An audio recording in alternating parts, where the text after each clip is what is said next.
Piece pagoda Japanese temple দেখে আমরা সোজা চলে গিয়েছিলাম সেই বিখ্যাত ইউনেস্কো হেরিটেজ সাইটে বাতাসিয়া লুপ।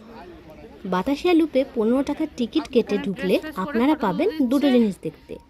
একটা টয় ট্রেন কীভাবে লুপের মধ্যে দিয়ে গিয়ে ঘুম স্টেশনের পরে বাতাসিয়া লুপ হয়ে দার্জিলিং যাচ্ছে, আরেকটা হলো war memorial, Batasia war memorial, যেটা আমাদের ইন্ডিয়ান আর্মির গোর্খা রেজিমেন্টের যারা শহীদ হয়েছেন তাদের উদ্দেশ্যে নির্মিত।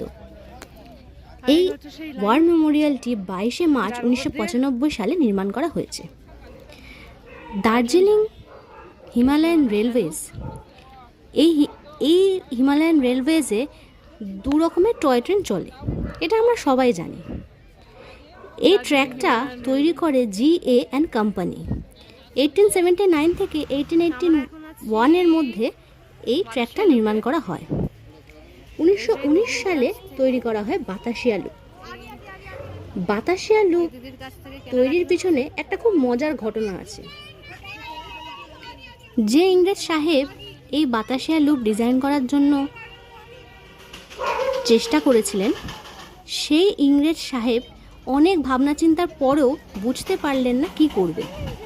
আসলে ওনার উপর দায়িত্ব দেওয়া হয়েছিল যে ট্রেন যেন কোনোভাবে বিপদের সম্মুখীন না হয়ে ঘুম থেকে একেবারে দার্জিলিং অবধি পৌঁছাতে পারে।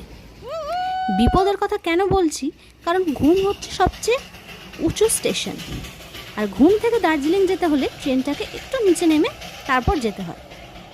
কিন্তু এই নিচে নামার সময় অনেক সময় হয়ে যাচ্ছে বিপদ, ট্রেন ট্র্যাক থেকে পাল্টি খেয়ে যাচ্ছে, হয়ে যাচ্ছে অ্যাক্সিডেন্ট। তাই ওই সাহেবের উপর দায়িত্ব পড়ে যেভাবে হোক কিছু একটা উপায় বাতলে দিতে, যাতে এই অ্যাক্সিডেন্টটা আমরা আটকাতে পারি আর খুব সহজেই ঘুম থেকে দার্জিলিং পৌঁছে যেতে পারি। সাহেব অনেক চিন্তা করে, অনেক ভাবনা করে, অনেক লেখালেখি করে তাও কোনো কুল করতে পারছিলেন না। ওনার এই অবস্থা দেখে ওনার স্ত্রী একদিন ওনাকে জিজ্ঞেস করলেন কি হয়েছে। উনি তখন বললেন কিভাবে ট্রেনটাকে সামনের দিকে নিয়ে যাব সেটা বুঝতে পারছি না। সাহেবের স্ত্রী একটুখানি ভেবে বললেন, সামনের দিকে নিয়ে যেতে পারছো না, তাহলে পিছন দিকে নিয়ে যাও। মজার ছলে উনি বলেছিলেন, কিন্তু সাহেবের এতে কিন্তু বুদ্ধি খুলে গেল। উনি বুঝতে পারলেন ওনাকে কি করতে হবে। ওনাকে ট্রেনটাকে একটুখানি পিছনে নিয়ে গোল করে ঘুরে লুপের মতন সৃষ্টি করে তারপরে দার্জিলিংয়ে নামতে হবে।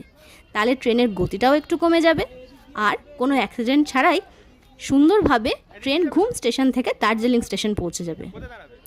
এভাবেই নাকি তৈরি হয়েছিল দার্জিলিংয়ের বাতাসিয়া লুপ। আমরা দাঁড়িয়ে আছি এখন বাতাসিয়া লুপে। কিছুক্ষণ টয় ট্রেন চলে গেল, আপনাদের দেখিয়েছি আমি সেটা।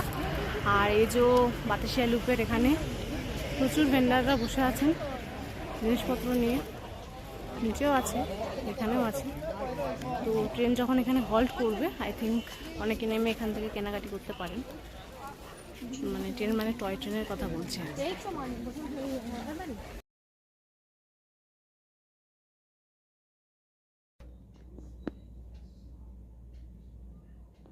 বাতাসিয়া লুপের মনোরম দৃশ্য অনুভব করে আমরা এগিয়ে চললাম আমাদের পরের গন্তব্যস্থিকে। আমাদের পরের গন্তব্য ছিল তিবেতিয়ান মনাস্ট্রি, ঘুম মনাস্ট্রি।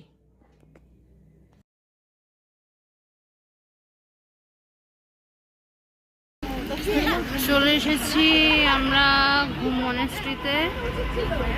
এই হচ্ছে ঘুম মনাস্ট্রি, এই হচ্ছে ঘুম মনাস্ট্রি এন্ট্রান্স। চলুন ঢুকে পড়া যাক ঘুম মনাস্ট্রিতে। সুন্দর সুন্দর শাল বিক্রি হচ্ছে, শাল স্টোল। এই হচ্ছে ঘুম মনাস্ট্রির রাস্তা, এই হচ্ছে ঘুম মনাস্ট্রির ভিতরটা, রাস্তাটা। জানি না কতটুকু দেখাতে পারছি, যতটুকু পারছি চেষ্টা করছি। ভীষণভাবে আমি বুঝতে পারছি না যে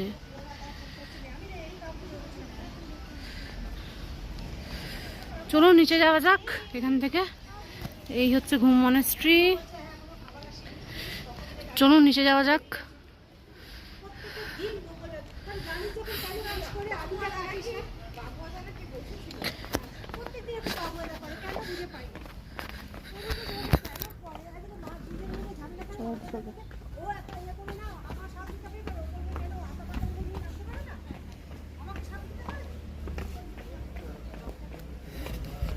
সুন্দর রাস্তা, যে কেউ নামতে পারবে।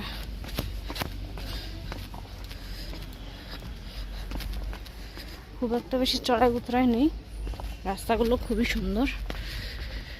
এই এসে গেছি আমরা ঘুম মনেস্ট্রিতে।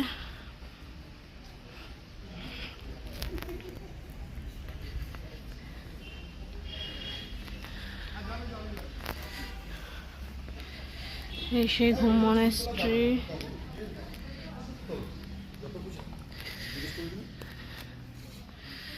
এই হলো ঘুম মনেস্ট্রি। ফাইনালি আমরা পৌঁছেছি আজকে এসে।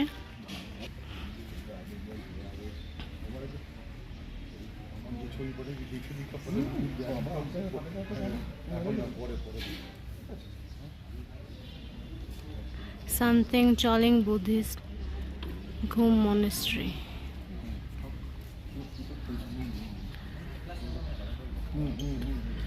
চলুন ভেতরে যাই, চলুন ভেতরে যাই। কি দেখতে পাচ্ছি দেখানোর চেষ্টা করছি।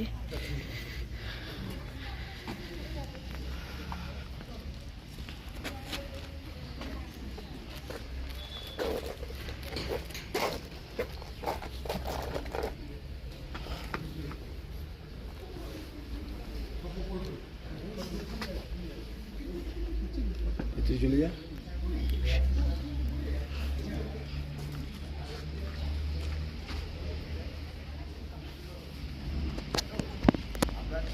ঘুম মনেস্ট্রি বা ইয়েগা চোয়েলি মনেস্ট্রি। এই মনেস্ট্রি 1850 খ্রিস্টাব্দে সকপো সেরাব গ্যাতসো নামে এক মঙ্গোলিয়ান অ্যাস্ট্রোলজার এবং মঙ্ক তৈরি করেছিলেন। এই মনেস্ট্রিতে দেখতে পাওয়া যায় 15 ফিট মৈত্রেয়া বুদ্ধা, মানে যাকে ফিউচার বুদ্ধাও বলা হয়।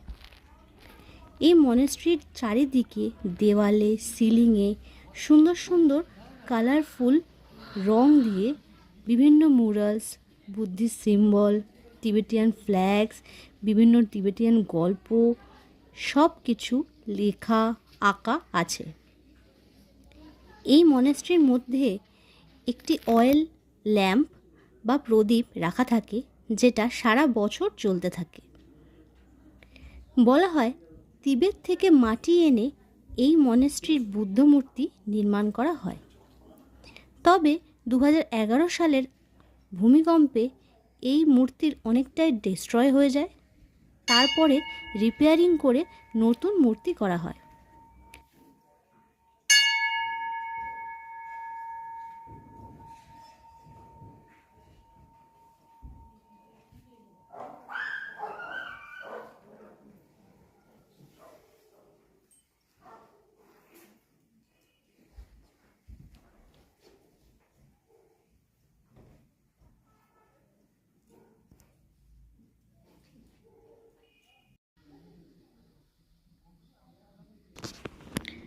সকপো সেরাব গ্যাতসো 1850 সালে এই ঘুম মনেস্ট্রি প্রতিষ্ঠা করলেও এর মূর্তি কিন্তু 1909 সালে লামা দোমো-ঘেসে রিংপোচে প্রতিষ্ঠা করেন। গ্যাতসোর পরে লামা দোমো-ঘেসে রিংপোচে 1909 সালে এই মনেস্ট্রির হেড হন। 1952 সালে ওনার মৃত্যু হয়। তারপর 1961 সালে থার্ড রিংপোচে এই মনেস্ট্রির হেড হন। 1961 থেকে 1990 অবধি উনি এই মনেস্ট্রির হেড ছিলেন। এরপরেই ঠিক তার 3 বছর বাদে হঠাৎই শোনা যায় ধার্দ রিংপোচের রিইনকার্নেশন হয়েছে, মানে পুনর্জন্ম হয়েছে। 3 বছর বাদে তেনজিং লেংসাদ ওয়াংদি নামে এক ছোট বাচ্চাকে ধার্দ রিংপোচের পুনর্জন্ম বলে মানা হয়। উনি হচ্ছেন এখনকার প্রেজেন্ট হেড এই মনেস্ট্রি, আর উনি হচ্ছেন 14তম ধার্দ রিম্পোচে, ধার্দ তুলকু। তুলকু মানে হচ্ছে কোনো লামা রিইনকার্নেশন, মানে পুনর্জন্ম। আর ধার্দ কোনো বড় লামা বা কোনো হায়ার পজিশনের লামাকেও বলা হয়। 25শে এপ্রিল 1996 সালে তেনজিং এখানকার হেড হন, আর ওনার নাম হয় লামা ধার্দ তুলকু।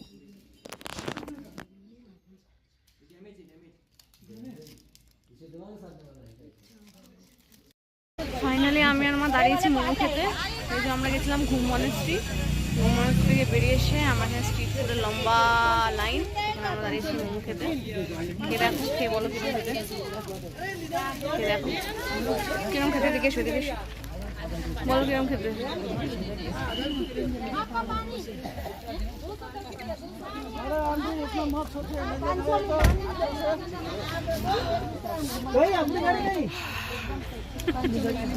গরম গরম গরম, ভালো খেতে, গরম আচ্ছা হয়।